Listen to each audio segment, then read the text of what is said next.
各位观众，大家好，欢迎收看邓鸿说法节目，我是美国劳律师邓鸿，让知法守法据理力争。今天是礼拜二，不过洛杉矶地区今天下了一场大雨，所以有很多今天也很忙，因为很多事故的发生，所以请大家注意一点，在加州往往下雨天，我们加州居民都不太习惯这个开车所以还是下雨天的时候开车要特别小心，避免事故的发生。当然的话，很重要一点的话，在加州现在有1/4的这个人士是没有汽车保险的，所以在今天有2位客人也是因为车祸的发生的时候发现对方没有保险，这种情况之下最好这个要防备这类事情发生在自己的汽车保险上加多 uninsured motorist， 或者是对方只有1万5、3万的这种保险的话，不够赔的情况之下 保险可以确保在交通事故发生的时候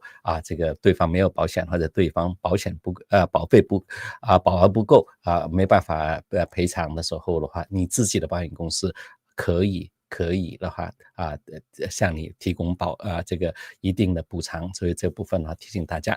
当然川普回到美国当然这次中东之行这个可以说已经得到全世界的这个赞赏，并且到以色列国会里边，他将英雄一样的演讲这个受到以色列人民的欢迎到了埃及也是得到了这个中东包括沙特阿拉伯很多国家的这个赞赏。时代杂志也将川普当成封面人物，他觉得中东的和平川普的话在这个过去300年里边立下了大功，以后让中东朝着和平这个方向迈进。当然的话，川普对这个时代杂志这个登了他这张照片非常不满。我们看一下子的川普在这个在他的 True Social 上面是怎么批评的。他说时代杂志刊登了一篇关于我的报道，内容还算不错，所以川普肯定的话文章内容是可以的，但是配图堪称世界上史上最糟糕的。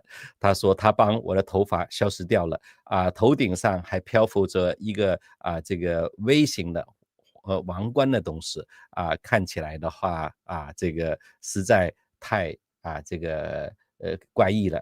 以后我向来不喜欢从下角的角度来拍照的这张这个照片简直是糟糕透顶的，必须点名批评他们到底搞什么名堂呢？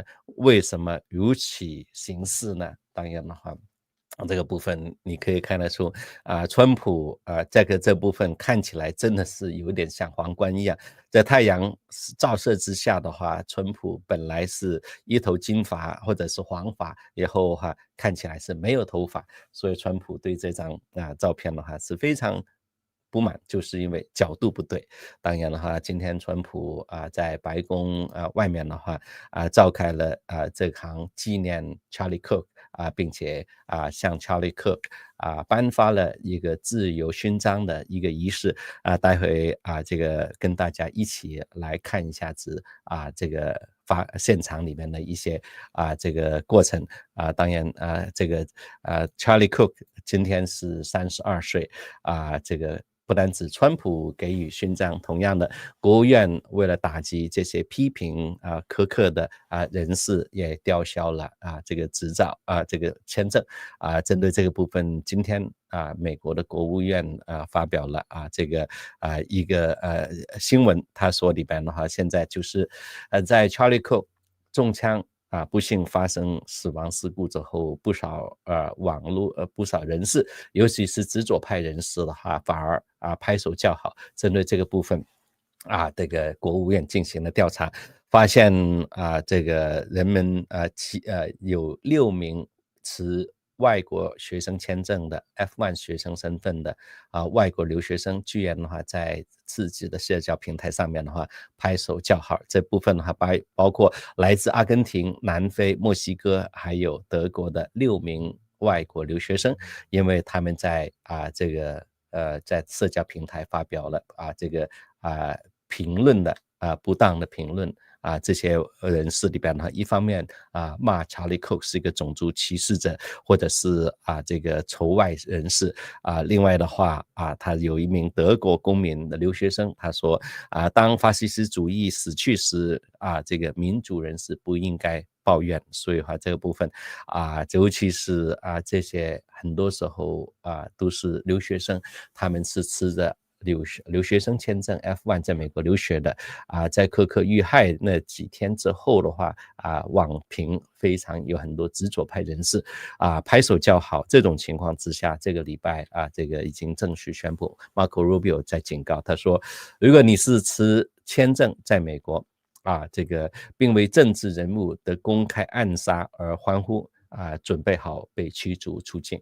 当然这个部分里边的话这个川普政府一再强调外国留学生的外国签证来美国是要求学，而不是来推动极左路线的。针对这些外国留学生在美国从事政治活动的人士这个国务院会利用这个案子的话杀鸡儆猴禁止外国留学生在美国推动极左派的这个政策。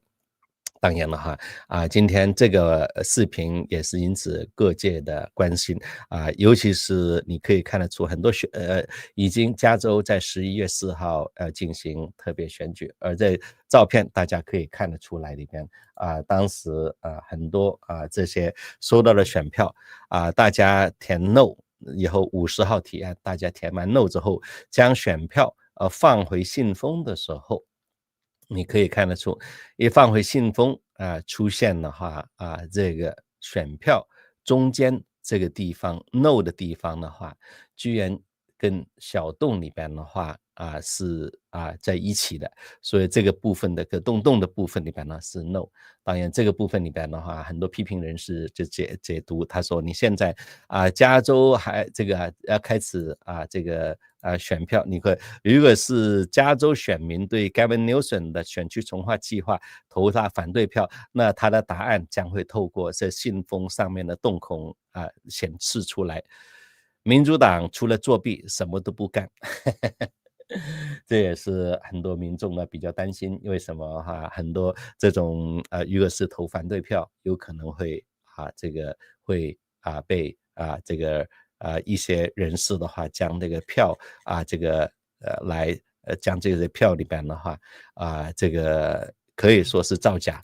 针对这个部分里边的话该怎么做的话里边的话这篇后面跟出的这些也有一篇教大家是你收到了选票的时候以后最好是这个选好之后，然后不要将答案这个部分 no 这个部分的话这个放在有洞的地方，应该这个不要这样子做，而是翻转来以后将选票的话从另外一面翻过来。所以这个很重要一点的话，大家如果是要透过选票要透过邮寄的话，最好的话避免这方面的问题，因为有可能当然这个官方这部分你可以看得出官方的说法是什么。今天洛杉矶时报也说这个官方的说这个洞里边的话主要是给一些这个眼睛有问题的残障人士投票的时候，他要知道的话将选票放回去，然后但是这个部分这个很有可能就侵犯了选民的投票隐私，然后有可能这些选务员工看到的话是 no 的话，干脆将这个选票的话废掉。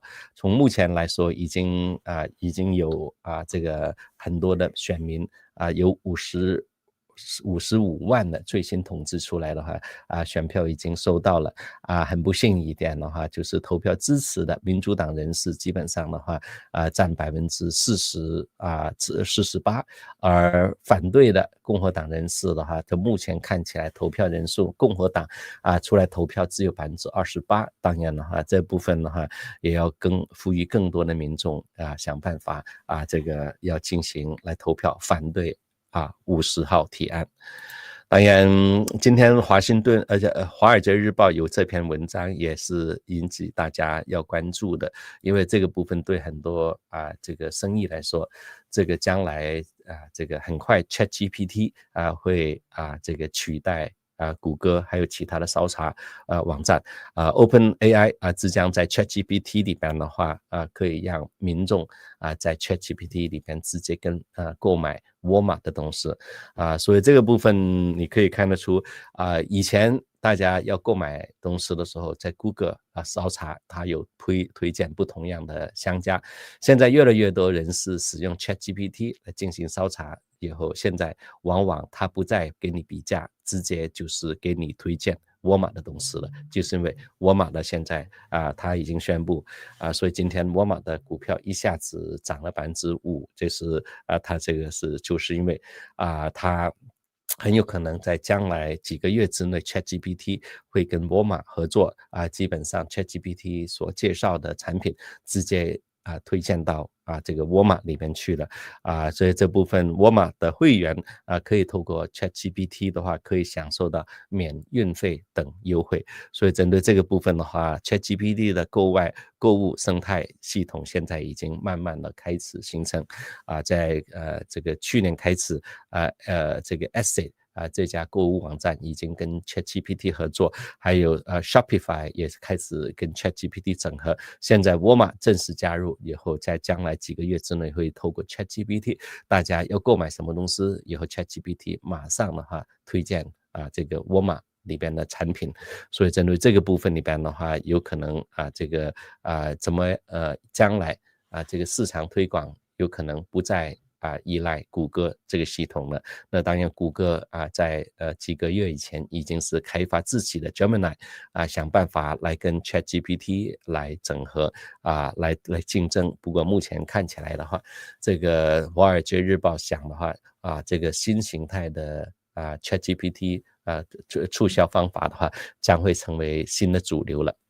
当然在过去那么多年下来这个尤其是过去2年越来越多的华人成为杀猪盘的受害人，很多华人因为在透过这个 WeChat 或者是透过微信的群里边的话Facebook 里面结交人而不幸成为杀猪盘的受害人钱没有了，但是也有更多的华人是2类，一方面的话去帮别人提钱，以后这个别人已经被骗了，以后这个一方面这个去领钱，然后另外一方面的话用自己的账户帮别人转账，这些杀猪盘的案件往往这个都是这个抓的人都是这个去领钱或者是银行账户被利用赚钱的，真正后面的人士今天终于这个被起诉了今天的话这个美国还有英国的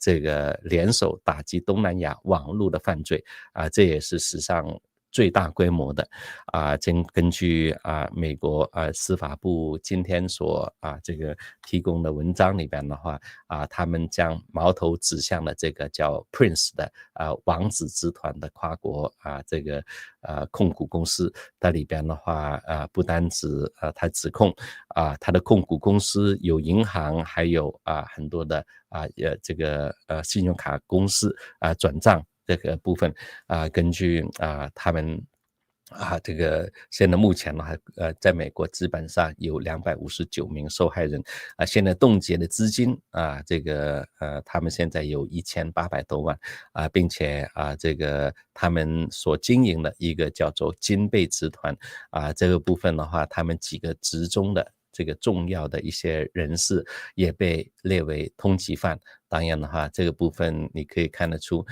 尤其是这个司法部他现在指控这个在东南亚这个伤害很多这个人士的这个其实是一个叫做陈志的人这个创办的陈志他自己今年37岁，拥有英国还有柬埔寨国籍，出生于福建的一位乡人他2011年投入了柬埔寨的房地产市场，2015年成立了太子集团，并且与军方合作开始的话这个迅速的扩张，成为柬埔寨最大的规模企业之一但是现在他们透过招工这个方法，从这中国大陆、从柬埔寨台湾还有各地的话招揽这些这个杀猪盘的杀手他们强迫他们关在集中营里边去开始在园区里边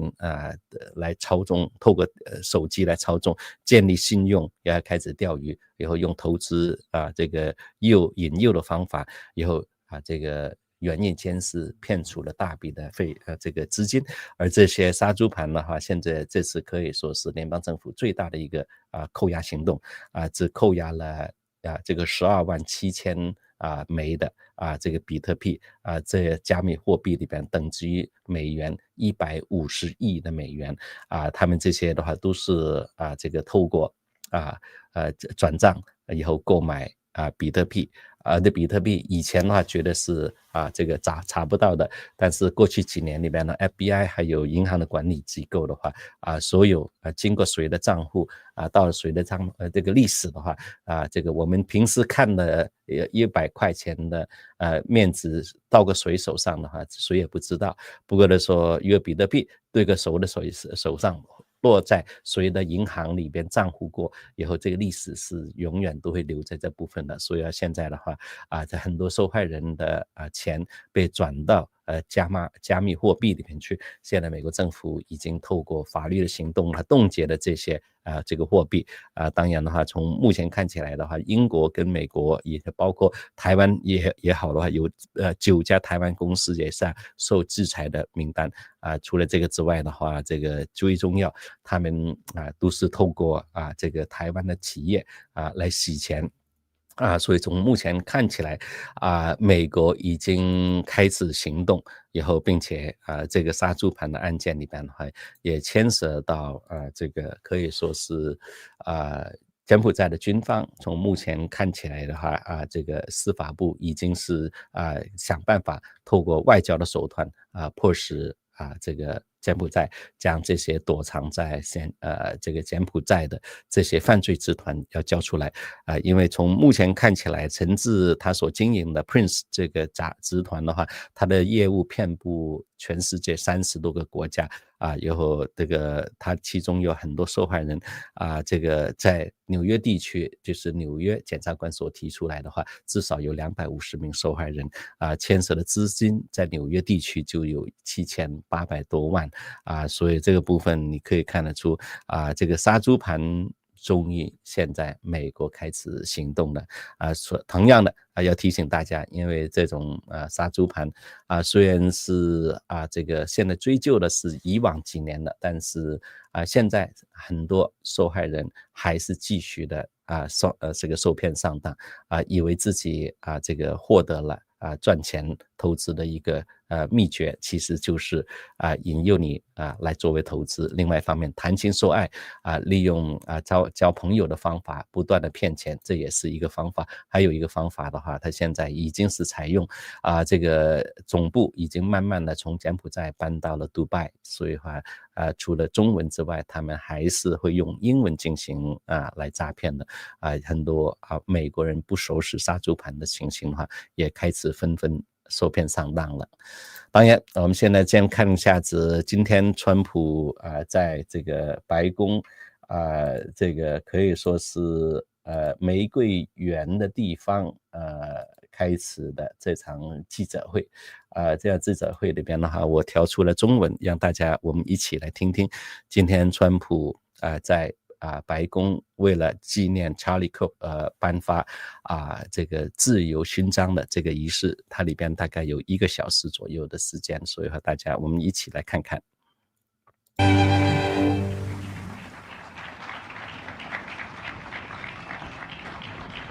Thank you very much, everybody. Please, this is such an honor. This is please be seated.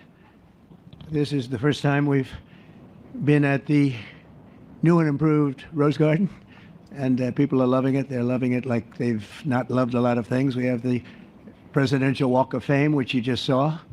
And it just opened, and we wanted to get it open for this occasion. We were hoping we were able to get outside, and the weather allowed us to. It was supposed to be a terrible rainy day, I was telling Eric, and God was watching, and he didn't want that for Charlie. He just didn't want that.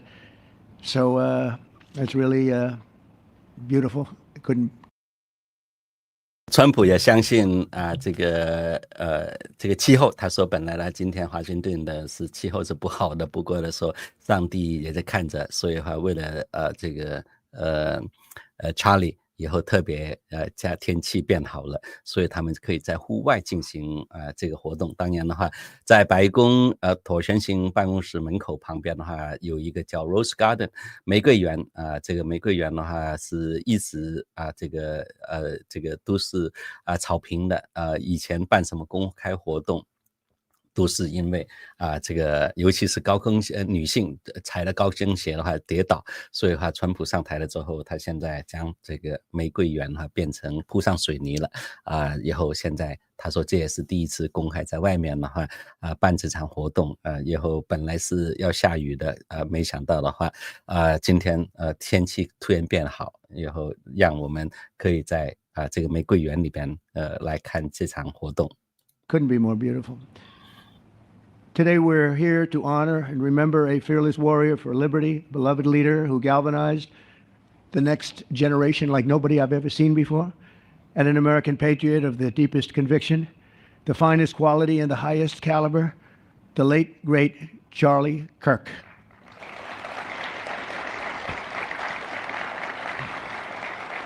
Five weeks ago, our nation was robbed of this extraordinary champion. He was a champion in every way. I got to know him so well. He didn't like losing, and he was able to fight people that were enemies, and he didn't necessarily love those enemies so much. You know, I heard he loved his enemies, and I said, wait a minute, is that the same Charlie that I know? I'm not sure, but I didn't want to get into it. But it was a horrible, heinous, demonic act of murder. He was assassinated in the prime of his life for boldly speaking the truth, for living his faith and relentlessly fighting for a better and stronger America. He loved this country. And that's why this afternoon it's my privilege to posthumously award Charles James Kirk our nation's highest civilian honor, the Presidential Medal of Freedom. Thank you.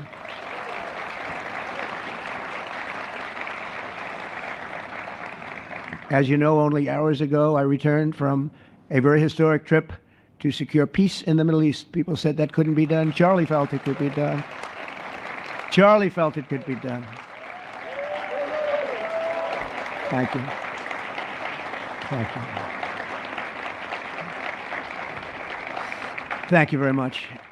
But I raced back halfway around the globe. I was going to call Erica and say, Erica, could you maybe move it to Friday?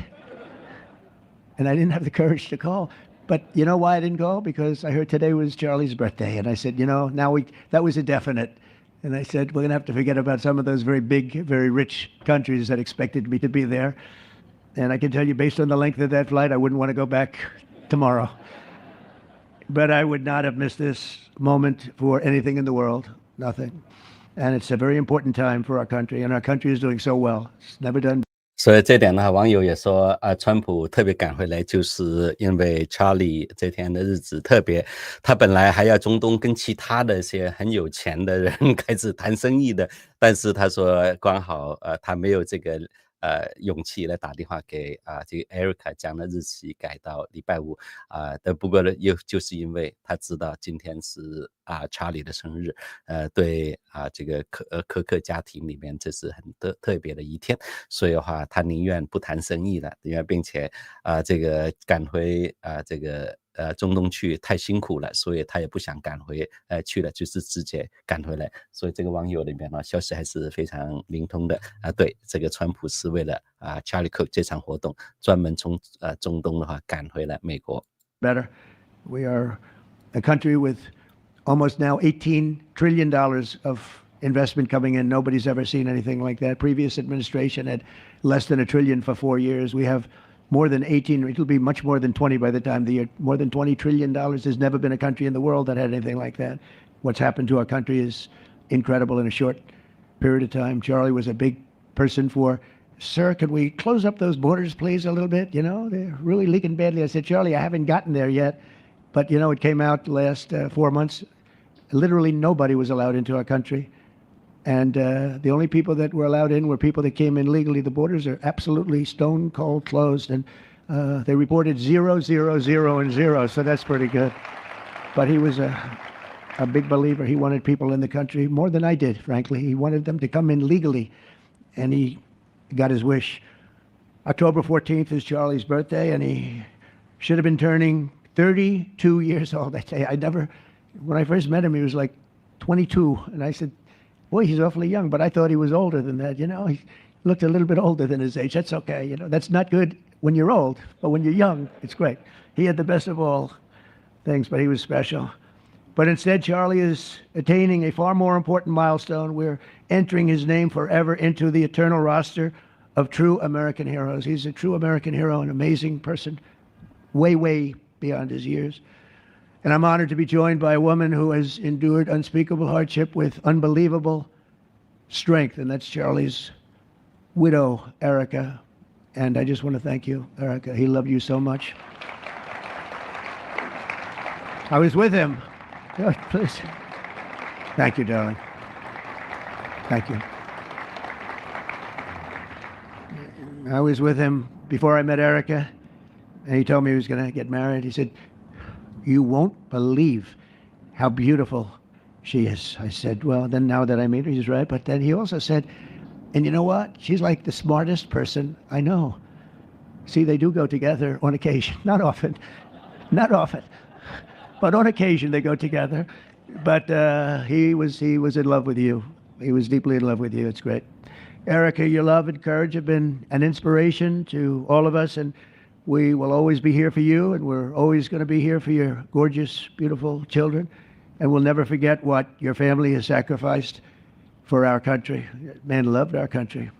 When things were going badly for our country, he was so, as you know, angry. He would get angry because he said it doesn't have to be that way.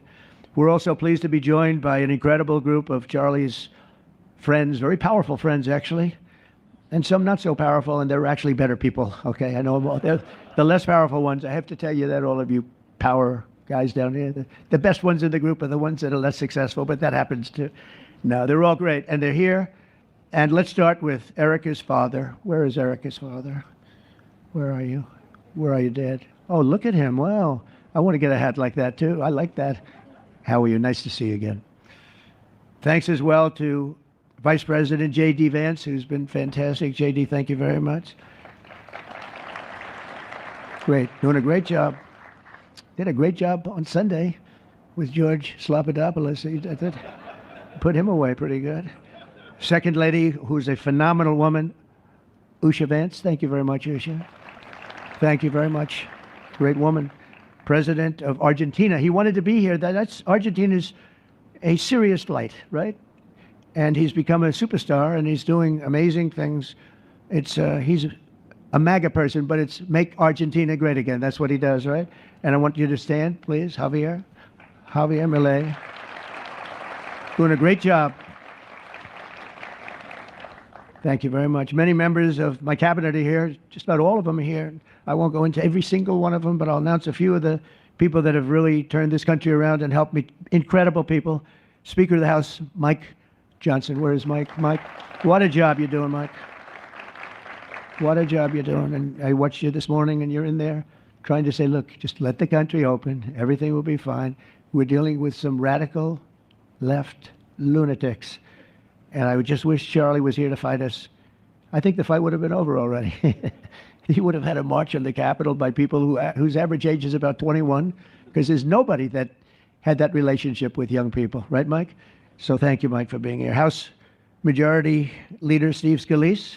Steve, thank you very much. A brave guy and a friend. House Majority Whip, another terrific man, Tom Emmer. Tom.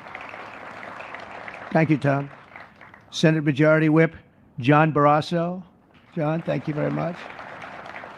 You have all these senators. I'm going to get in trouble. I'm not going to read all their names. I'll be reading all day. We'll be talking about Charlie in about 45 minutes from now. We can't do that. So all of the senators, there's so many of you. Thank you very much. I do want to thank Senator Thune for doing a terrific job. He's really been leading properly. Do you agree, Mike? The two of these guys have been fantastic. So to Senator Thune, I want to thank you very much. Incredible job. I watched him this morning, and he was out there pounding them this morning on television too. And John Barrasso, thank you for the work you've done, and congratulations on your success. But I want to thank you all and all of the Congress people that are here. And I see we have our Attorney General here, and you are doing a fantastic job. Thank you very much, Pam. Thank you. Thank you very much. We have everybody. Wow, that's incredible. Okay, I'm not going to do any more. I'm going to be here too long. But I just want to thank you. Have given him such support, but he always gave you such support. That's why you're here. And very unusual. Charles James Kirk was a visionary and one of the greatest figures of his generation. He was truly an amazing figure. And growing leaps and bounds, he knew that the fight. 那当然了，今天你可以看得出，这次参加白宫的纪念活动他们基本上参众两院的共和党领袖Mike Johnson 带队，还有这个 Johnson 这个众议院的院长还有 J.D. Vance 基本上都纷纷出席了这次会议。当然这个川普提到里边的话，就是因为Charlie 曾经跟他们并肩作战过为了很多尤其是他说如果是这个 Charlie 还在世的时候这个政府可能不会继续关门了，他可能早就开门了所以他可以看得出在历史上面尤其是在美国政坛方面Charlie 所扮演的重要角色。To preserve our heritage is waged not only on the battlefield and in the halls of power, of which we have tremendous power here, including the head of a place called war. We call it now war. We had defense. We had our Secretary of Defense. Now we have a Secretary of War. And somehow I think it's more emblematic, and hopefully we'll never have to use war. But the fact that we're ready is very good. Peace through strength is very important. But also in the hearts of our nation's youth, that's where Charlie rode strongest. At age 18, that insight inspired Charlie to found the organization that ultimately touched the lives of millions and millions of people, and so many young people that nobody's ever seen anything like it, frankly. Turning Point USA. It's amazing. And it's actually bigger now. It's become bigger in the last few weeks than Charlie ever thought. I think his end vision in many years from now would have been just a fraction of what it turned out to be in a couple of weeks, right? It's amazing. With hard work and joyful spirit and endless enthusiasm and determination. And he did have great enthusiasm. You know, I always say you need enthusiasm to be successful. He had great enthusiasm. Charlie grew Turning Point into the largest conservative youth organization in the entire country. He forged a personal bond with countless young conservatives. He fought for free speech, religious liberty, strong borders, and a very strong and proud America. In everything he did, he put America first. He really put America first. And ultimately, Charlie became more than a leader of an important organization. He became the leader of historic movements all over the country. There were movements, individual movements, one movement, but it was historic. Everything he did was historic, and a true evangelist for the cause of freedom and the word of Almighty God. God was very important to Charlie. He would say, you know, if you don't have religion, you're not going to have a strong country. It's true. He was so wise beyond his years. You know, I talk to him sometimes and say, this guy is like a young guy. He was really a wise man.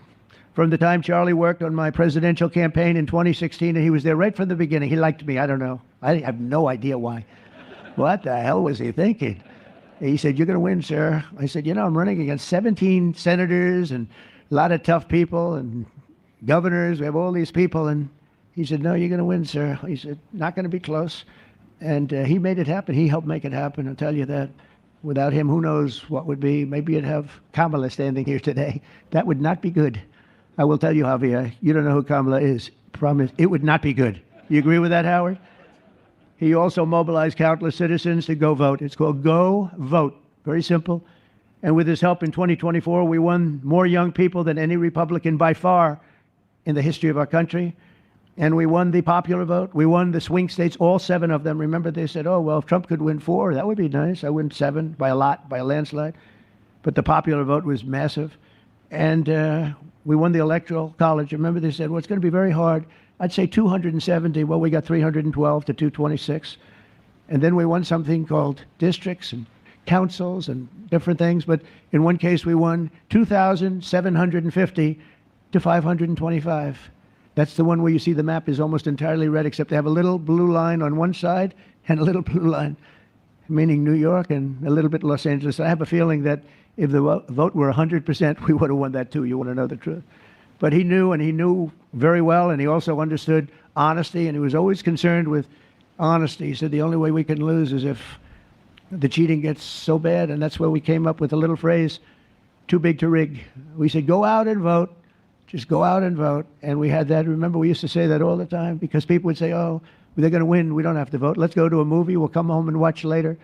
And he wasn't about that. So we come up with really together, we came up with that phrase. We got to make it too big. I never made a speech where I didn't say at the end, now look, the polls are showing good. Don't believe the polls.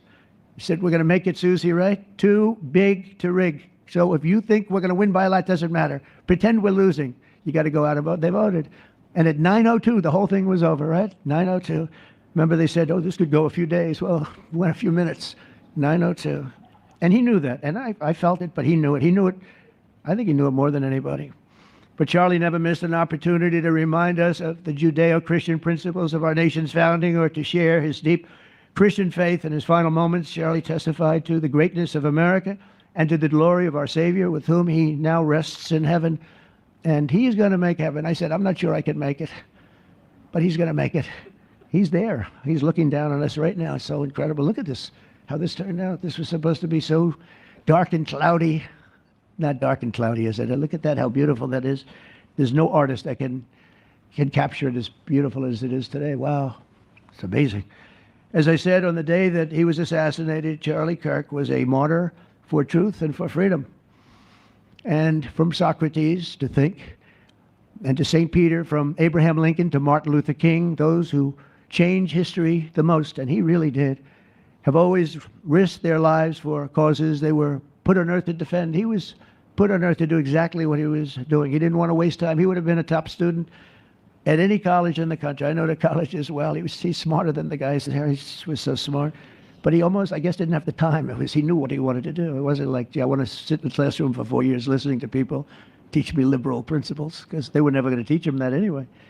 But he didn't have the time. He really didn't have the time.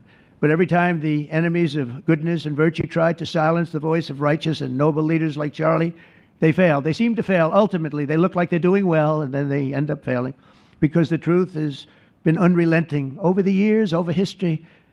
And people like Charlie, it's just they've got a power that others don't have, and very few people will ever have. So today, like those martyrs before him, Charlie's voice, his message, and his legacy are stronger and greater than ever before. They are greater than ever before. Look, this is a horrible event, but it brought out the greatness of Charlie. Nothing could have ever supplanted this. It's incredible, the way people are talking about him. And with great love. I mean, I read so many stories about some of the enemies, but I watch the enemies, and it's hard for them to speak badly about him because they just don't. And then you do have people in the days since Charlie's killing. We've seen exactly why our country so dearly needed his example. We've watched legions of far-left radicals resort to desperate acts of violence and terror because they know that their ideas and arguments are persuading no one. They know that they're failing. They have the devil's ideology, and they're failing, and they know it. They feel it, and they become violent. They seem to become very violent on the left. They've rammed vehicles into federal law enforcement, fired sniper rifles at ICE agents, and me, you know. But I made a turn at a good time. I made a turn at a good time. I turned to the right. Charlie couldn't believe it, actually. He said, how the hell did you make that turn? I said, I don't know. But fired rifles and threatened the lives of our Supreme Court justices, our great justices. They have to be protected. We just issued a lot of money, $60 million, to protect the Supreme Court justices. Very important. We can't let anything happen. In places of worship, we're protecting our people. We've seen that a candidate for Attorney General in Virginia boasted that he would want to see the Republican legislature, a legislator in Virginia, shot in the head and to see his children murdered. He actually said this. And now he continues to run for office, and most people continue to back him, but he said he wants his man shot. He said shot in the head and to see his children murdered. And they keep running. Pretty amazing, right? That's a bad one. Let's see how that turns out, but that's a really bad one. Nobody's heard that one before. especially in the wake of Charlie's assassination. Our country must have absolutely no tolerance for this radical left violence, extremism, and terror. We're done with the angry mobs, and we're not going to let our cities be unsafe. We're going to make sure our cities are safe. When you have Chicago, where they had 4,000 people murdered over a very short period of time, 4,000 people, and then we have a governor stand up and say, oh, things are going swimmingly. No, they're not. We're going to make Chicago safe, just like we're going to make, look what we did in D.C. It's so nice that we started here, because this was one of the most violent places in the United States. It'd be dangerous to be right out here. But you couldn't go to a restaurant. The restaurants were all dying. The whole place was dying. You'd have these gorgeous, look at the Washington Monument over there. You'd have these gorgeous buildings and monuments and structures. And people were afraid to leave their apartment. They were afraid to go to work. They'd get into an Uber, and they'd feel safe, and then the Uber would be attacked. They thought they made it to safety, and then the Uber was attacked on the trip in.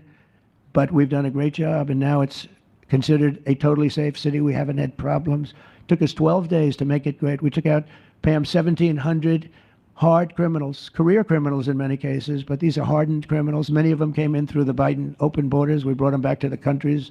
And a couple were so violent that we put them in jail. We don't want to take a chance that they could get back in, because no matter how good we do, somebody can sneak in. They were so violent and so bad. One arrested 28 times. Every time he left prison, he'd get into a violent incident. 28 times.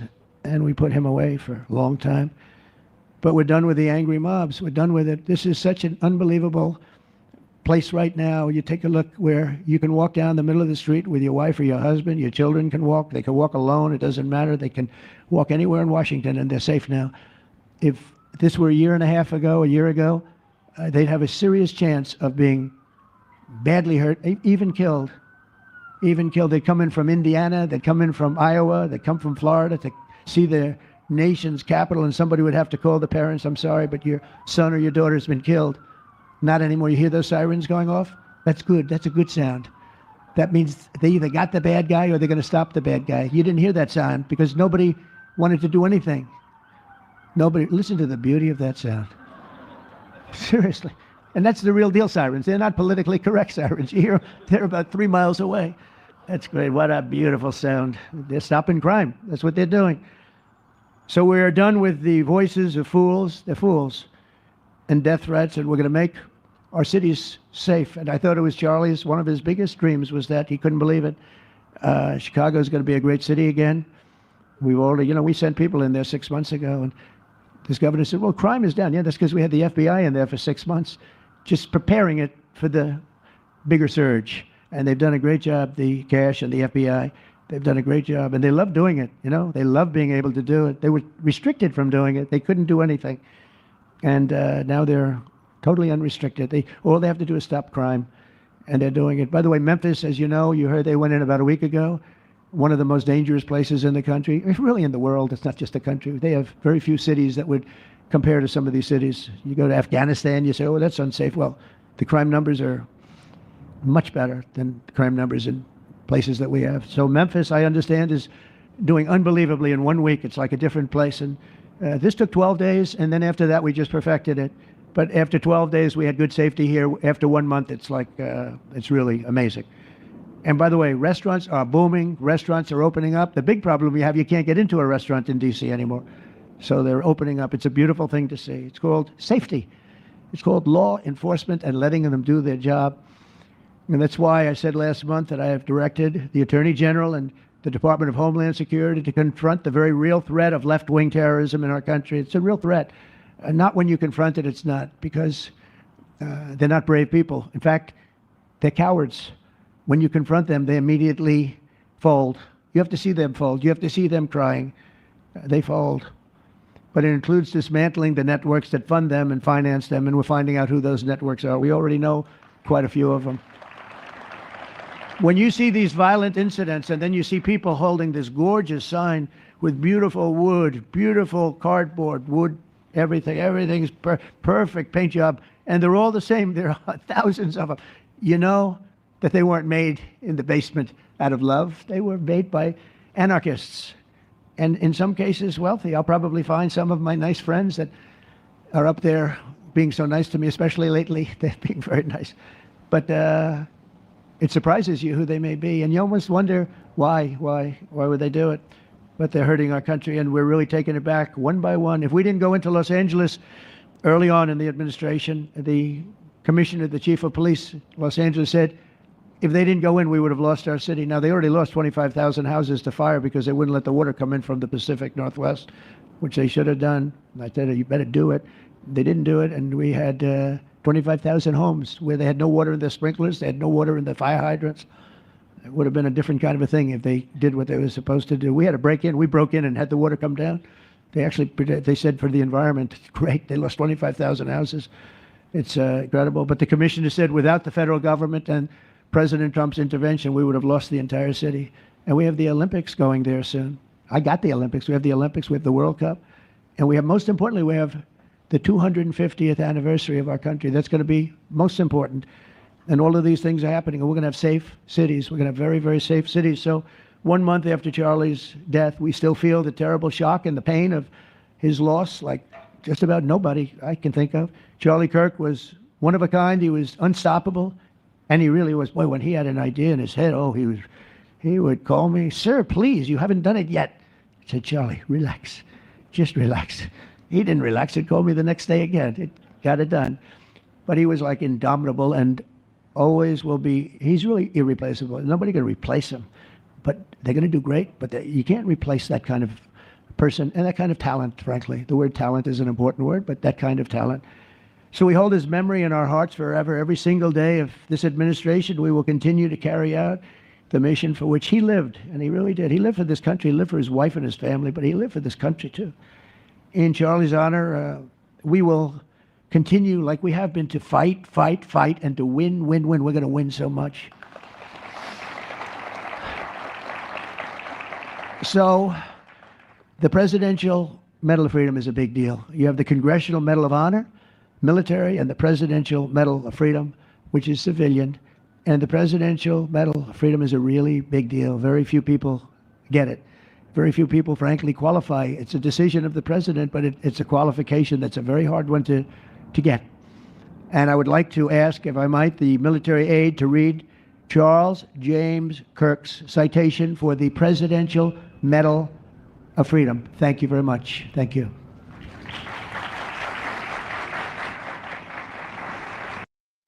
那当然的话，川普在里边花了很多时间谈到这个Charlie Kirk 被暗杀事件而引发现在美国的现状，就是政治暴力。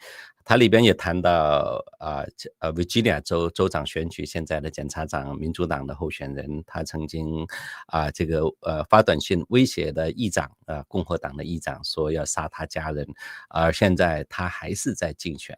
同样的，他也提到洛杉矶地区还有 DC 还有芝加哥各地这个出现这种暴力行为同时他也提到这些暴力的话们都是有组织的，后面的话有人出钱的，不是随随便便制作的标语的，所以从这部分你也可以看得出他从暗杀案件里边的话也谈到他自己差点被暗杀这种经历，从这边可以看得出川普明明白白知道现在美国这个政治暴力案件越来越频繁当然的话他也是从这部分也可以看得出我们必须要维持一个法治社会，所以他也讲到从这个 Charlie Kirk 的暗杀案件也引发在过去这几个月来他出动国民兵来协助洛杉矶，协助芝加哥，还有将DC 在12天的情况之下的话，从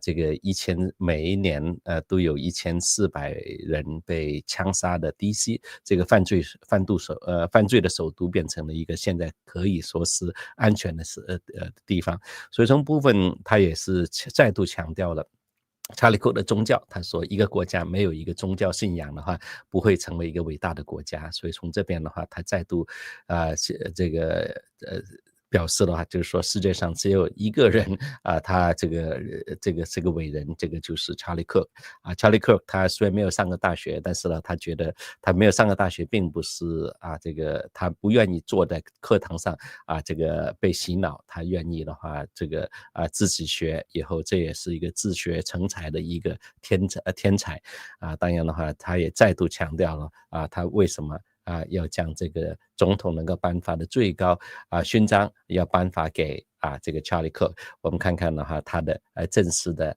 这个嘉奖状他是怎么说的。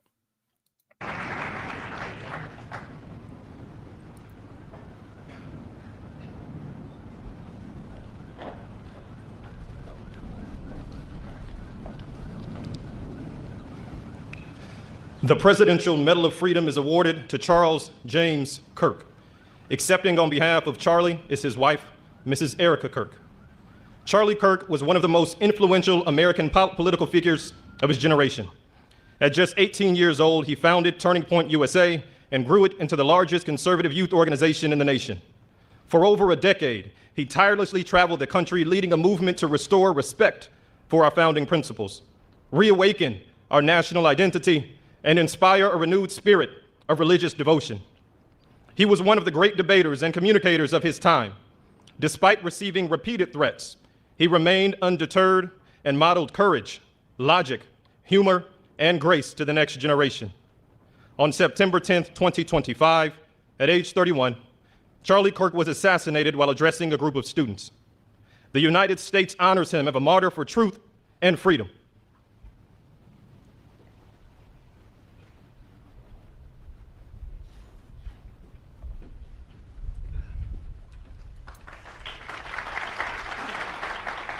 这是 Erica 这个上台从川普总统手上接过来这个这个美国总统最高荣誉这个自由勋章。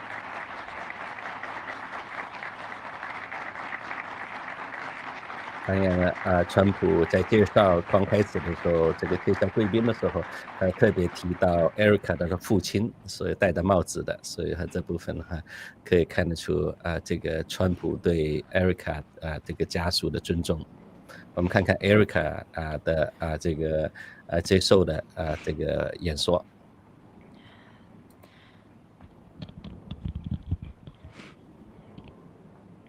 Thank you, Mr. President, for honoring my husband in such a profound and meaningful way. And thank you for making this event a priority amid the peace process in the Middle East. Thank you. Very grateful. Charlie always admired your commitment to freedom, and that's something that both of you shared. So thank you. Your support of our family and the work that Charlie devoted his life to will be something I cherish forever, so thank you. To our gracious First Lady in her office for making this event possible, thank you as well. It's beautiful. To Vice President and the lovely Usha Vance, your friendship has been an unbelievable encouragement. Thank you. And to all our friends and family that are here and watching from all around the world, thank you for loving us. Thank you for praying for us and for believing in what Charlie believed in. And to our Turning Point USA staff and the Charlie Kirk Show staff, we love you more than you could ever know. And to the Turning Point USA chapters that are watching all across America right now, you are the heartbeat of this future and of this movement. Everything that Charlie built, you guys are the legacy holders of that. You are living proof that his mission did not die with him. It lives through you. And Charlie always said the next generation will decide whether freedom endures. And because of you, I know that freedom will endure. It will.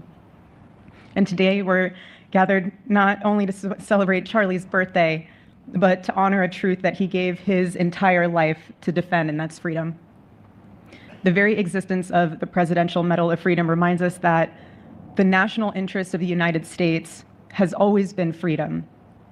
Our founders etched it into the preamble of our Constitution, and those words are not relics on parchment. They are a living covenant. The blessings of liberty are not man's invention, they are God's endowment. Charlie lived for those blessings, not as abstract words, but as sacred promises. He used to love to journal about this topic all the time, and with such a heart postured of gratitude. And he believed that liberty was both a right and a responsibility. And he used to say, freedom is the ability to do what is right without fear. And that's how he lived. He was free from fear. He was free from compromise, free from anything that could enslave his soul. His name, Charles, literally means free man. And that's exactly who my husband was. He was a free man. And from the time I met him, sitting across from him, being interviewed on politics and philosophy and theology, anything that Charlie loved, any topic he loved, and I just saw the fire in his soul, and there was this divine restlessness within him that came from knowing God placed him on this earth to protect something very, very sacred for all of us. And he never stopped fighting for people to experience freedom. He didn't. Charlie often said that without God, freedom becomes chaos. And he believed liberty could only survive when anchored to truth. And I remember in one of his speeches, he told the audience that the opposite of liberty isn't law. He said it's captivity. And that the freest people in the world are those whose hearts belong to Christ.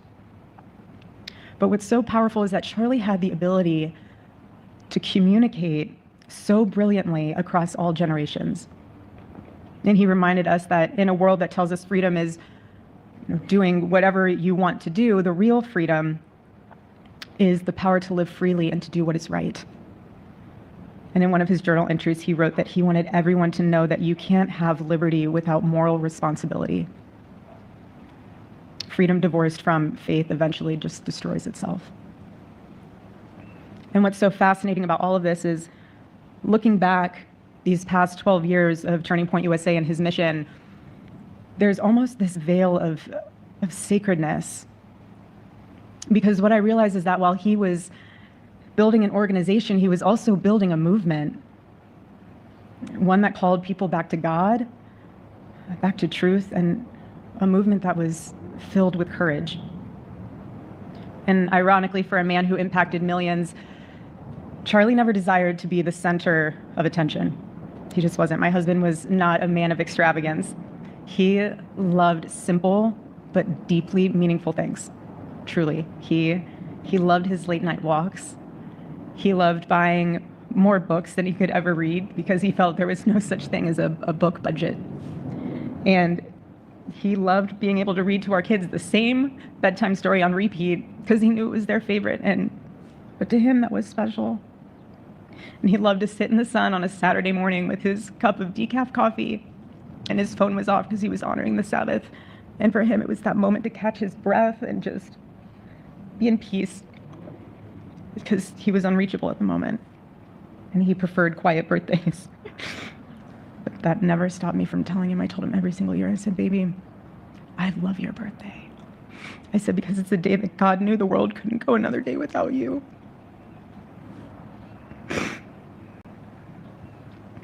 And so the rhythm of our usual birthday celebration for him was mint ice cream, mint chocolate chip ice cream. He only had it twice a year, on his birthday and 4th of July. It's just, and then after that, it was back to work as usual. But last year, his one birthday wish was to see the Oregon Ducks play the Ohio State. And they won. Oregon won that night. And it was by far one of the most memorable nights of his birthday experience of his life until today. And so, honestly, President Trump, I have spent 7.5 years trying to find the perfect birthday gift for Charlie. And it's so difficult. And those of you that have spouses or loved ones, you know how difficult it is sometimes to buy a gift for someone that you love, because he wasn't a materialistic man, so that also did not help. But now I can say with confidence, Mr. President, that you have given him the best birthday gift he could ever have. Thank you.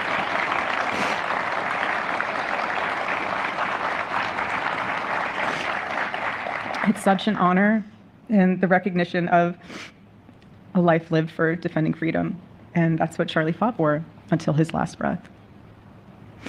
And it was written across his chest in those final moments on one of his simple t-shirts that always carried a message, and this one bearing a single word, freedom. That was the banner over his life, and that shirt was a declaration.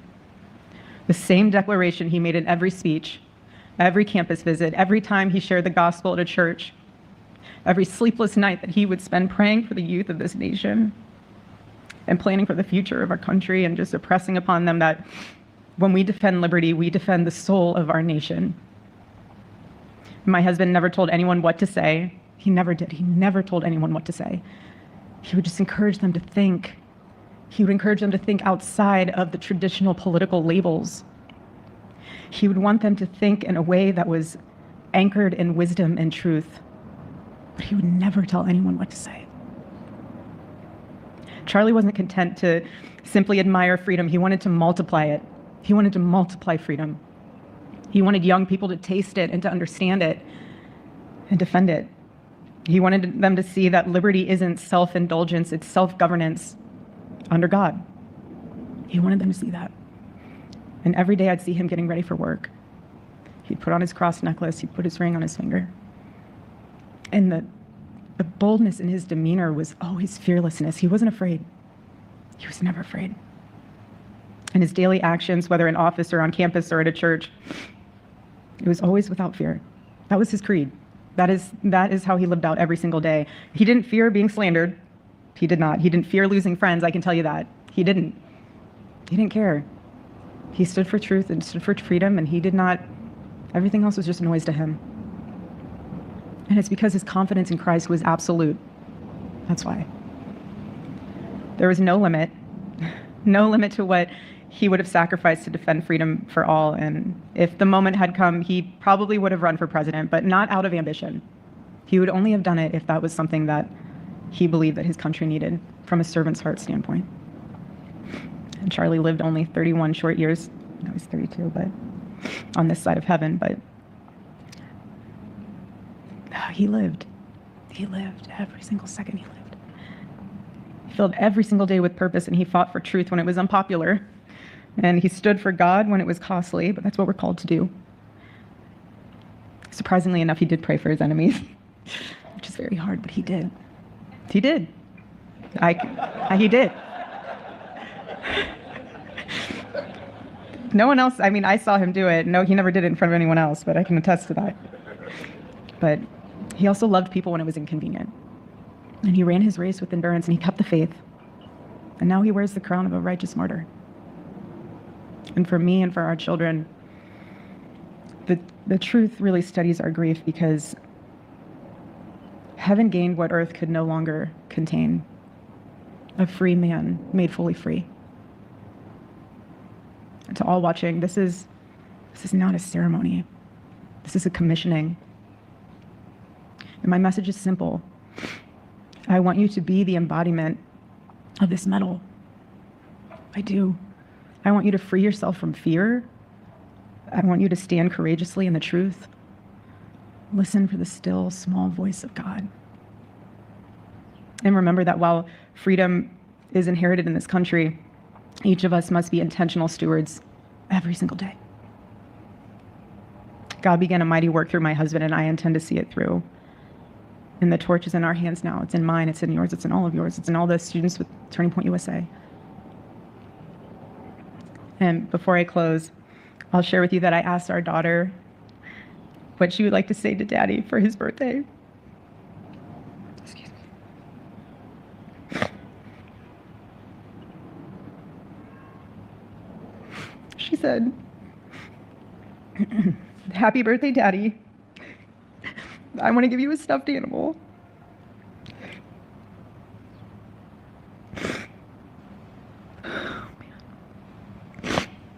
I want you to eat a cupcake with ice cream, and I want you to go have a birthday surprise. I love you," is what she said. And while our son, he's precious, he can't yet speak, in classic Kirk family fashion, his actions spoke louder than his words, and his gift to you, Charlie, and myself for that matter, was deciding to become the man of the house and be fully potty trained at 16 months. But Charlie, baby, I know that you're celebrating in heaven today, but gosh, I miss you.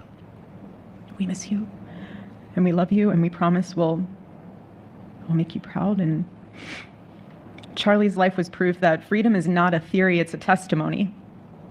He showed us that liberty begins not in the halls of power, but in the man of a heart surrendered to God.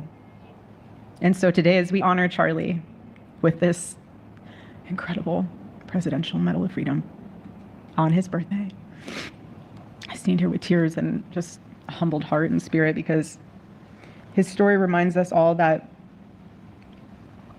to live free is the greatest gift,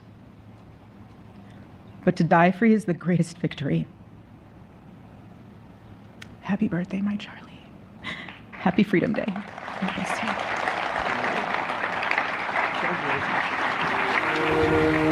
Spirit, because his story reminds us all that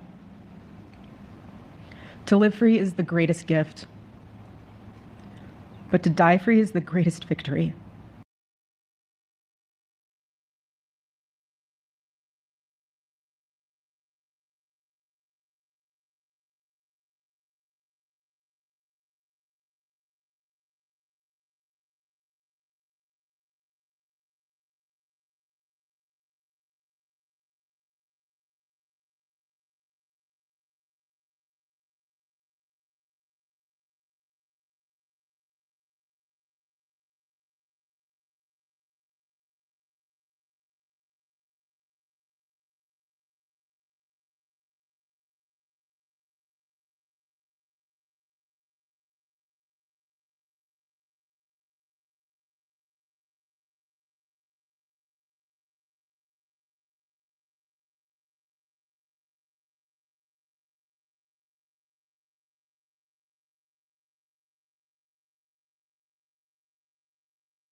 谢谢大家的提醒，我讲了那么多，大家都没有听到，就是我关了麦克。谢谢大家的提醒然后当然谢谢不过来说，我刚才提到的话就是川普在开场白介绍的时候，他说查理当年认识这个查理的时候查理提过，他说他认识一个非常漂亮的这个女孩子叫 Erica 然后川普见到 Erica 觉得她真的是非常漂亮，因为她曾经当选过这个 Arizona 州的这个美国小姐。当然的话查理也跟他讲Erica 她是认识中最聪明的这个一位女子。当然的话川普开玩笑里边的话，这两者不可能是同一个人吧因为毕竟他所认识的女孩子，他说很少是又漂亮又聪明的。不过他跟 Erica 接触以后，觉得 Erica 是真的是非常聪明，也是非常漂亮。当然从他的15分钟的演说，我们也可以看得出Erica 在接受自由勋章的时候，他强调的一个主题就是自由 freedom 因为川普奖赏给这个查理是一个自由勋章，而 Erica 从这个自由里边的话引发了两个主题。第一个主题是这个 right， 另外一个主题是 responsibility他说这个自由是上帝所赋予这个民众的权利我们享有言论自由，我们有各种自由，然后这些自由里边的话都是这个我们都要真实的，我们有权利要享受这个权利。当然的话更重要一点它里边提到的话就是我们的 responsibility这个 freedom 也是一个 responsibility， 所谓的责任。他说这个 Charlie 为了民众，为了保护民众的自由，他自己不会享受太多的奢侈的东西，他只是寻求一个简单的生活，但是就是为了让更多的年轻人能够觉醒，能够参与了这个捍卫自由的这个turning point 转接点。在里边的话他感觉到这个就连 Charlie 的生活习惯里边，从他穿着的衣服到他的一举一行，就是要让更多的年轻人来捍卫自由，这个是他的 responsibility。 这里边他也从世界里面可以看得出来他是怎么样子可以看得出坚强一个女子。因为自从查理去世之后，你可以看得出这个就像网友讲的，她已经瘦了很多更重要一点的话，她的女儿这个要跟爸爸怎么说生日快乐。他里边也提到的话，他这个川普给了查理这个自由勋章的话，也可以说是最金贵的礼物当然这个部分也可以看得出这个查理真的是他不单他的去世，而有成千上万的查理也在这个本着他的精神在捍卫美国的这个自由的精神。我们看看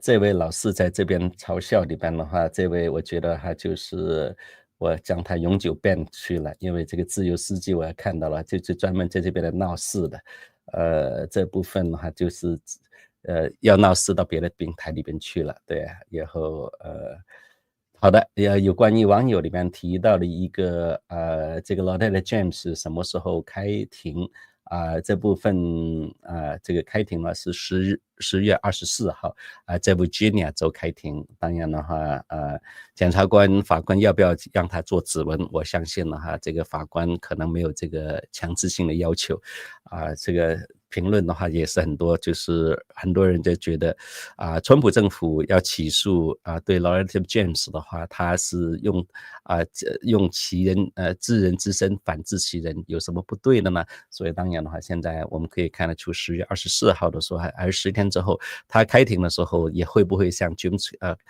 科密一样前这个 FBI 的局长一样的就当成自己是一个反川英雄一样的。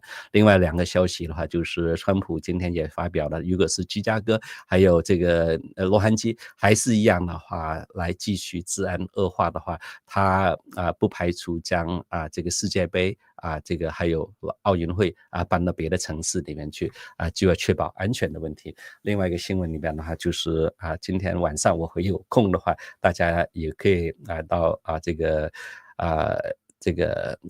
到 bookstore 里边的话下载 Eric Trump 川普第2个儿子所写的 Under Siege 备受攻击，也就是在过去4年里边这个像 Loretta James 还有这些人怎么样子来追杀川普这个个人还有川普集团的。